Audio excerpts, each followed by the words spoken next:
C'est sûr qu'on ne fera pas exprès pour aller frencher tous les non-vaccinés de la planète, mais de là à dire qu'on ne devrait pas les côtoyer puis les inviter à la table de Noël en prenant les précautions nécessaires, pour moi, encore là, c'est un non-sens terrible que je déplore et je dénonce haut et fort, puis que je vais continuer de le faire à mon corps défendant. Mais franchement, j'ai mal à mon Québec, puis je ne suis pas fier d'être Québécois aujourd'hui, ou même d'être Canadien, parce que la tournure que ça prend est désolante.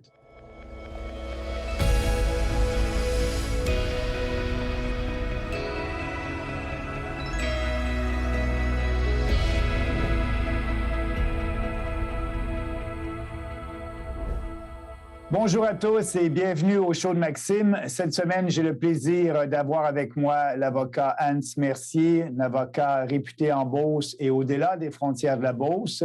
Hans a déposé une action devant la Cour pour contester la validité des passeports vaccinaux. Et c'est pour ça que j'ai invité Hans aujourd'hui d'en discuter avec nous. Qu'est-ce qui s'est passé et quelles sont les actions futures pour les gens qui veulent mettre fin à cette discrimination, à cette ségrégation entre les gens qui ont eu le vaccin et les gens qui ont décidé librement de ne pas avoir le vaccin. Comme vous savez, la société est divisée là-dessus.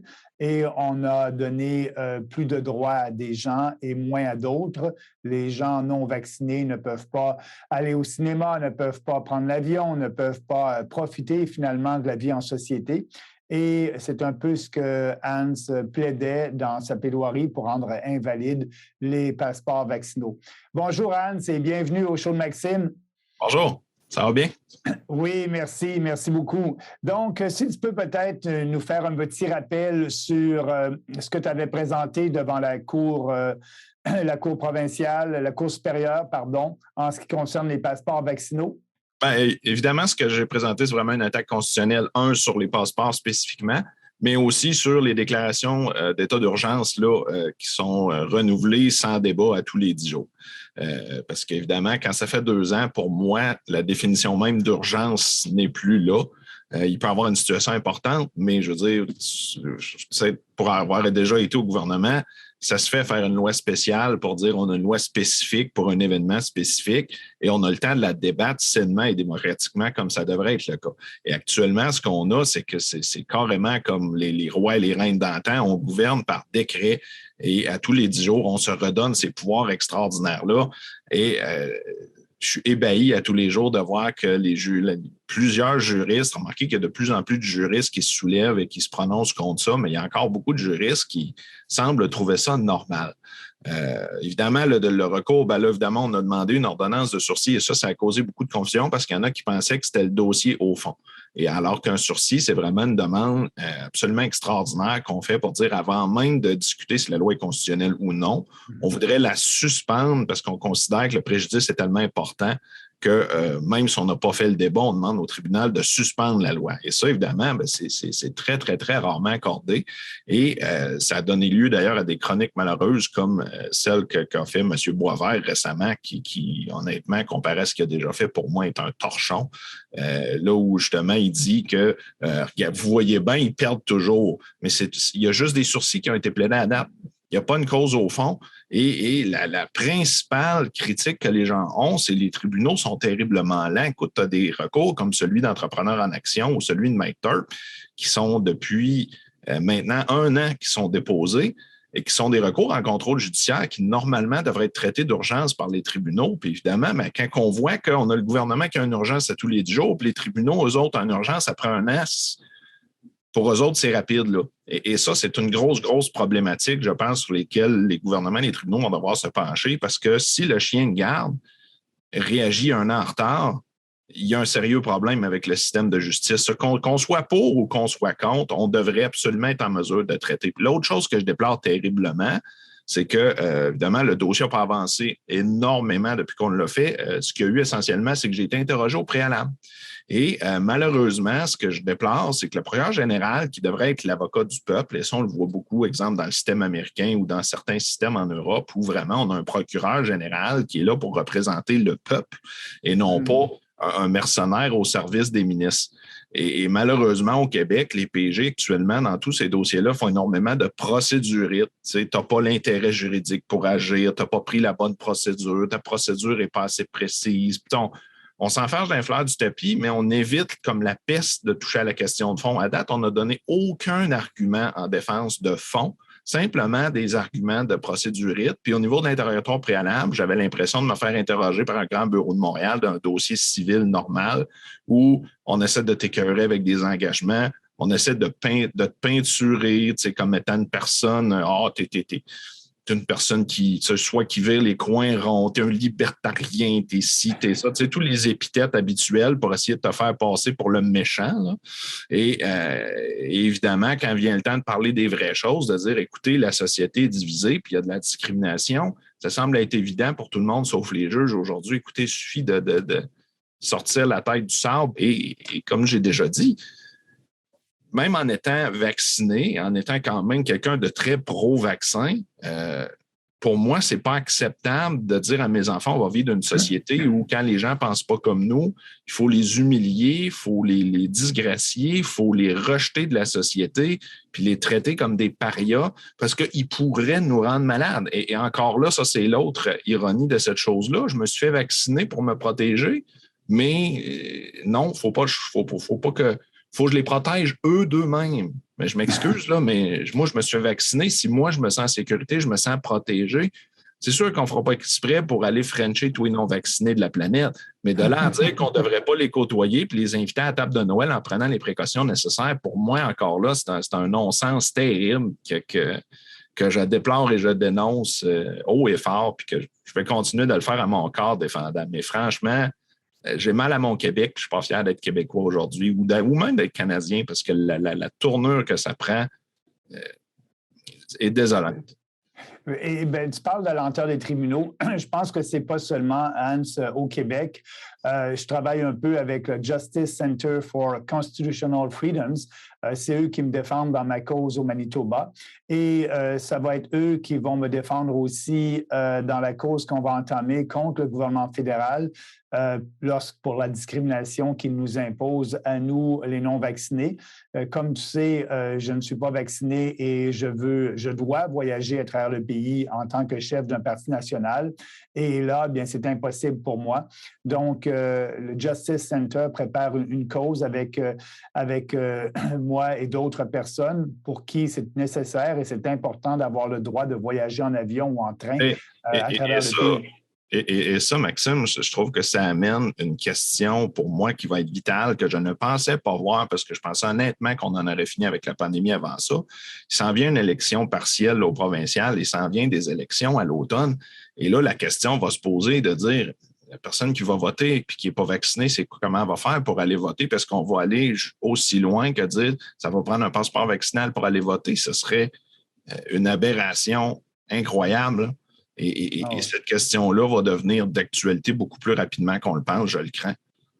Oui, et c'est triste. Et puis, le Justice Center à travers le Canada a entamé beaucoup de procédures, beaucoup de causes. Mais comme tu le dis toi-même avec la cause que tu as entamée au Québec, les tribunaux, ça prend des mois et des mois et des mois avant qu'ils puissent s'asseoir sur le fond. Il y a une cause que le Justice Center a en Alberta, ça fait 2 ans et demi et ça n'a pas été encore entendu au fond. Il n'y a pas eu encore de date. Le gouvernement albertain fait des procédures dilatoires et les tribunaux sont complaisants avec ça. Donc, toi, tu as vécu la même chose. Puis l'autre chose que j'ai remarqué, c'est qu'on essaie toujours de tourner ça en débat scientifique en amenant des experts du gouvernement comme pour étouffer l'affaire puis pour faire taire le juge parce que le juge fait comme, écoutez, moi, je ne connais pas ça, je vais me fier à l'expert du gouvernement. Et même si on arrive avec des experts très réputés, on fait comme, ben écoutez, c'est quelque chose de nouveau, on ne connaît pas trop ça, on a 2 experts qui disent blanc et noir, mais on va faire confiance au gouvernement. Et c'est pas ça le rôle d'un tribunal, là. Le tribunal, ce n'est pas l'homme de main du gouvernement, c'est le chien de garde qui est là pour protéger des abus du gouvernement. Et ça aussi, je trouve qu'on perd terriblement la fonction de tous et chacun. Et on sent que même les tribunaux sont affectés par cette espèce de peur collective, de climat d'omerta et de peur qui est en train de s'installer dans la société, que les gens ne savent plus quoi penser, ne savent plus à qui se donner, puis il y a énormément de dissensions qui est discrédité. Moi, je n'ai jamais vu ça, des professeurs qui se prononcent contre la pandémie, qui citent des sources, qui le font de façon académique, puis la réponse à ça, admettons que tu as vraiment un professeur qui induirait dans l'erreur, même en ayant des sources. La façon de répondre à ça, c'est d'amener un autre professeur qui va répondre avec ses sources en disant « Je ne suis pas d'accord avec le professeur X pour telle raison ». Alors que là, la réponse qu'on a, c'est l'université se dissocie totalement de ces propos-là. On n'est pas d'accord avec ça, ça ne nous représente pas et le professeur fait face à des sanctions disciplinaires où il doit se défendre essentiellement d'avoir fait son travail. On voit la même chose chez les médecins, on voit la même chose chez les avocats. Si on prend des positions qui sont un peu trop radicales, on risque fort d'avoir des plaintes devant les ordres professionnels et d'avoir à se défendre, ce qui pour moi est un non-sens dans une société libre et démocratique. Il faut qu'il y ait un débat, c'est absolument essentiel d'avoir un débat. Et le danger qui nous guette, c'est que les gens, à un moment donné, peu importe la situation, puis ça devient vraiment urgent, ne respecteront plus les mesures parce qu'il y a une perte totale de confiance et de crédibilité envers les autorités et les institutions, parce qu'on a l'impression qu'ils cachent quelque chose, alors que s'il y avait un débat ouvert et que toutes les données seraient là, seraient données, que le débat serait fait, les gens comprendraient pourquoi il y a certaines mesures. Et puis, n'importe quelle mesure légale, même la plus importante, si demain matin, là, on dit qu'il y a une limite de 30 km/h sur l'autoroute, là, puis qu'on n'explique pas pourquoi, là, les gens ne se mettront pas à rouler à 30 km/h sur l'autoroute. Ils ne vont pas respecter la mesure législative parce que c'est pas... On dirait qu'il s'est installé une espèce de naïveté que les gens pensent que parce que c'est la loi, tout le monde va faire ce qui est dit, puis tout le monde ne se posera pas de questions. Mais il y a juste dans les dictatures que ça fait ça, puis même dans les dictatures, ça ne fonctionne pas, puis ça doit être mis en place par une force policière ou militaire qui va venir dire « Tu ne comprends pas la règle, mais si tu ne comprends pas, tu vas disparaître. » Puis là, les autres vont comprendre que quand tu n'écoutes pas, tu disparais. Puis c'est ce qui fait que ça fonctionne. Alors, d'une façon comme d'une autre, tu ne peux pas avoir juste une règle comme ça qui sort de nulle part, qui n'est pas expliquée. Il faut que les gens comprennent. Oui, c'est plus long, oui, c'est plus difficile, mais du vrai leadership, c'est ça.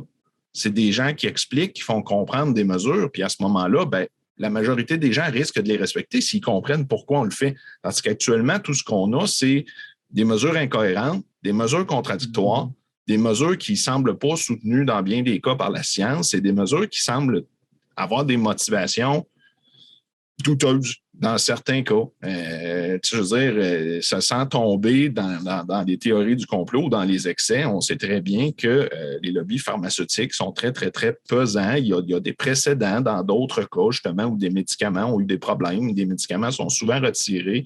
Les gens qui font du recours médical contre les pharmaceutiques le savent très bien. Souvent, des médicaments sont très, très, très lucratifs. Il va y avoir des règlements qui vont être faits parce que c'est plus payant pour la pharmaceutique de verser des milliards à des victimes d'effets secondaires de médicaments que de retirer le médicament. On a eu un exemple très, très, très patent de ça avec un médicament contre le diabète qui faisait que les gens urinaient leur sucre. Et donc, l'effet secondaire, entre guillemets, du médicament contre le diabète était que les gens maigrissaient, perdaient du poids. Fait qu'on s'entend que c'est un médicament qui a connu un succès extraordinaire. Parce que non seulement les gens contrôlaient leur diabète, mais ils maigrissaient en plus. C'était comme une pilule miracle. Sauf que le problème, c'est que parfois, les gens évacuaient trop, puis là, ils pouvaient tomber dans un coma diabétique qui pouvait aller dans certains cas à un décès. Et évidemment, ça donnait lieu à un paquet de recours. Et c'est des choses qu'on voit tous les jours et c'est des choses qui, d'autant plus, devraient être traitées avec transparence, sans tomber dans la paranoïa, comme je dis, puis sans dire ce sont tous des méchants, puis il y a une espèce de plan machiavélique et diabolique en arrière de tout ça. Non. Là où il y a de l'homme, il y a de l'hommerie. Il y a du capitalisme qu'on appelle du capitalisme de copinage, c'est-à-dire du lobbyisme, du crony capitalism qu'on appelle en anglais. Ouais. Où tu as des lobbies qui font des choses qui les avantagent, puis c'est important de garder le contrôle de nos institutions pour cette raison-là, puis de rester impliqué activement dans la politique, parce que, comme le disait un grand Québécois, si vous ne vous occupez pas de la politique va s'occuper de vous. Et je pense que c'est ça qu'on vit actuellement. Oui, c'est ce qu'elle fait aujourd'hui. Et cette bataille-là, bien, je le dis souvent, c'est sur deux fronts. Le front juridique que tu entreprends et d'autres organisations au Canada le font, et aussi la bataille sur le front de l'opinion publique. parce que Absolument. les politiciens gouvernent par sondage. On regarde les milliers de dollars, millions de dollars que le gouvernement Legault a mis dans des sondages et les gens qui le conseillent autour pour cette crise-là. C'est plus des gens de communication que des experts médicaux. Et si l'opinion publique bouge et devient de plus en plus sceptique et regarde de notre côté et si l'opinion publique commence à dire assez, c'est assez, puis on veut mettre fin à cet état d'urgence-là, bien, je pense que les gouvernements vont agir. Mais devant les tribunaux, donc, tu me dis que dans ta procédure, tu as eu un interrogatoire et la prochaine étape de ta procédure, est-ce que tu as une date de fixée? Est-ce qu'on sait quand ça va? On a renégocié l'échéancier qui a peut-être de décalé de 1 ou 2 semaines parce qu'il y a des nouveaux affidavits qui vont être produits suite au jugement, des gens qui m'ont contacté pour mettre encore plus en preuve l'aspect discriminatoire, l'aspect préjudiciable auprès des non-vaccinés plus particulièrement. Ensuite de ça, je vais avoir la défense du gouvernement. Ensuite de ça, c'est moi qui vais interroger au préalable et ce bout-là va être important parce que là, les fameux experts du gouvernement, je vais les mettre en boîte, puis je vais demander des documents, puis je vais demander les justifications que les gens demandent depuis longtemps, de dire, écoutez, vous avez basé ça sur quoi ces décisions-là? Et si effectivement, ça ressort, comme les médias nous l'ont dit, que c'était fait un peu broche à foin, pour reprendre l'expression bien beauceronne, et qu'il n'y avait pas de procès verbal de fait et tout ça, et qu'effectivement, c'était des gens qui n'étaient pas des experts qui prenaient les décisions, bien là, à ce moment-là, je pense que ça va donner un excellent coup de pouce, non seulement aux tribunaux, mais effectivement au débat sur la place publique, au débat plus politique, si on veut, pour venir dire, écoutez, il y a des comptes à rendre dans ça, puis non, ce n'est pas une mince affaire, même dans un cas de pandémie, peu importe la gravité qu'on accorde à la pandémie, qu'on soit dans les plus anxieux ou dans les moins anxieux, des pouvoirs extraordinaires à un gouvernement, c'est malsain, ça devrait être exceptionnel, ça devrait être temporaire. Il faut que les gens soient conscients que c'est jamais une bonne chose de donner ce genre de matraque-là à un gouvernement, même si les gens sont bien intentionnés. On le sait, l'enfer est pavé de bonnes intentions, puis c'est la raison pourquoi on a des chartes, c'est la raison pourquoi on a des protections, parce que malheureusement, historiquement, c'est arrivé trop souvent qu'il y a eu des abus. Oui. Oui. Et puis, si on regarde ton cas, tu penses avoir une décision, Hans, au fond, quoi, dans 1 an? Écoute, selon l'échéancier, on serait prêt à procéder quelque part au début de mars. Ce qui veut dire qu'à ce moment-là, avoir une audience, évidemment, j'ai fait le choix de le prendre dans le district de Beauce, qui a des avantages et des désavantages. L'un des désavantages étant qu'il y a un peu moins de jours juge que si je l'avais pris à Montréal. Alors, dans quel temps, dans quel délai, à partir de mars, quand le dossier sera en état, je pourrais avoir une audience.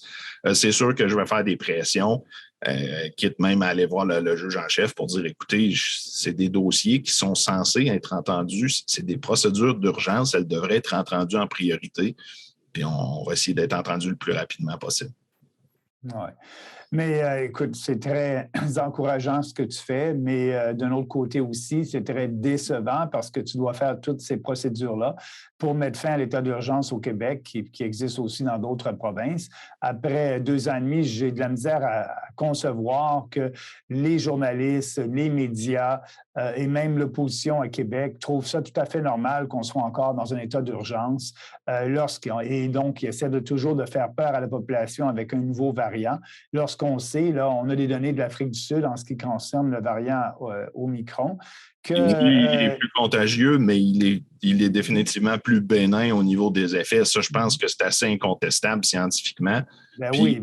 Heureusement, il semble très lentement, mais c'est déjà un peu mieux, avoir un certain revirement au niveau des oppositions quant à l'état d'urgence, peut-être parce que l'année électorale se fait sentir et que ça devient une opportunité, mais même au niveau des médias, j'ai parlé à des journalistes qui étaient très, très, très braqués parce que je suis allé souvent dans les médias, puis des fois, on interagit hors d'onde avec les journalistes, puis je vois qu'il y en a qui commencent à trouver ils commencent à se poser des questions, là, en disant, écoute, on a fait tous les efforts, on s'est fait vacciner, on a fait tout ce qu'on a demandé, puis on a encore l'impression que la carotte est au bout de la canne à pêche, puis qu'on a l'impression qu'on se fait niaiser en bon français. Et essentiellement, je reprends mordicus que certains journalistes m'ont dit, on ne sait plus quoi penser.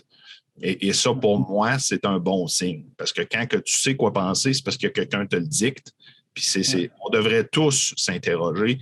personne ne devrait avoir. Si vous avez une position arrêtée d'un côté ou de l'autre, à mon avis, vous faites fausse route parce que vous devenez prosélytes, vous devenez des gens qui se laissent aveugler par une cause puis qui croient en quelque chose, alors que la vérité est quelque part au milieu puis que de la vraie science, ça se remet en question régulièrement, d'un côté comme de l'autre.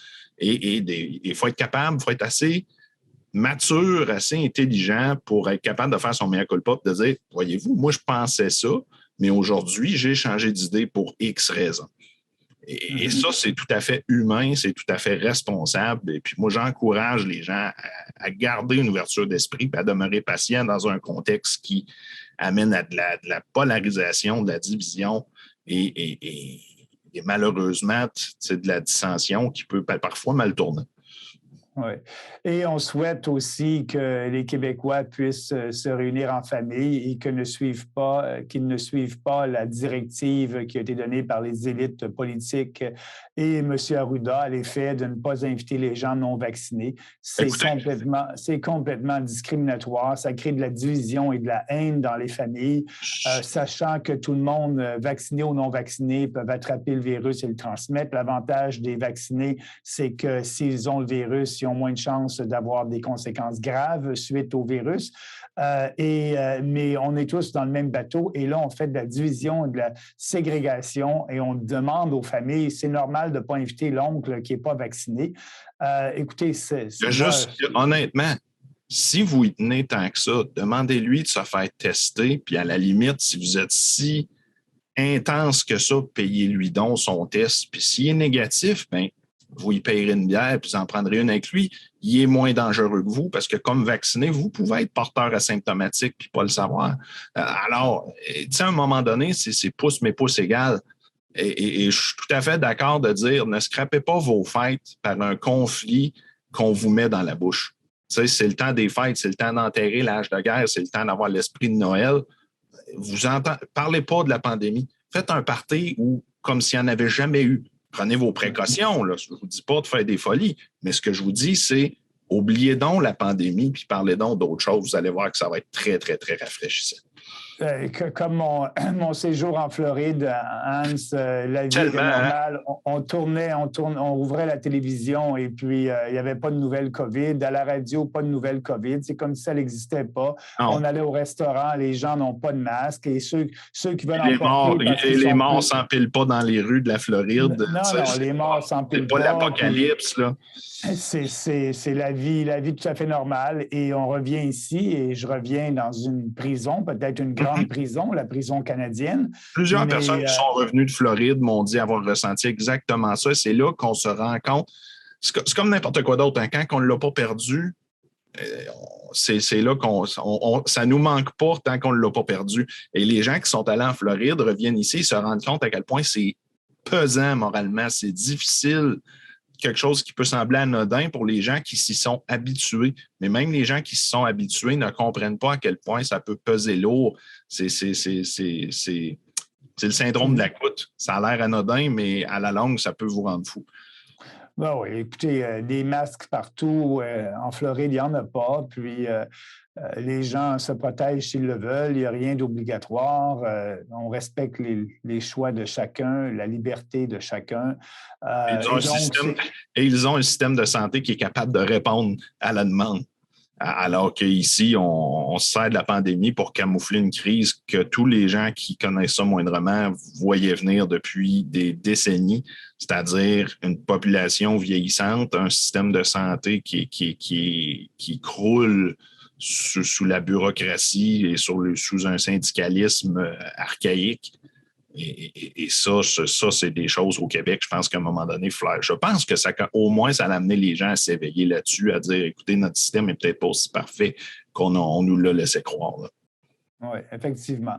Et là-dessus, bien, je vais en profiter pour te souhaiter un joyeux temps des fêtes, un joyeux Noël, Hans, et je tiens à te remercier au nom de l'ensemble des gens qui vont voir ce cours vidéo, parce que le travail que tu fais, c'est toi qui entreprends ces procédures-là, c'est à ton propre coût, et tu le fais pour le bien de la société québécoise, donc je tiens à te remercier beaucoup. Puis, tiens-nous informés dans les procédures. On compte bien, on est tous derrière toi. J'espère que ça va bien fonctionner et qu'au printemps prochain, on a une décision favorable en mettant fin, qui va dire au gouvernement finalement qu'on doit mettre fin à l'état d'urgence et toutes ces mesures discrétionnaires et discriminatoires. Et tu fais la bataille devant les tribunaux, puis moi, je poursuis la bataille pour changer l'opinion publique et faire avancer les choses aussi de mon côté au niveau fédéral. Merci encore d'avoir partagé ton temps avec nous, Hans. Merci. Bonne journée. OK, à plus tard.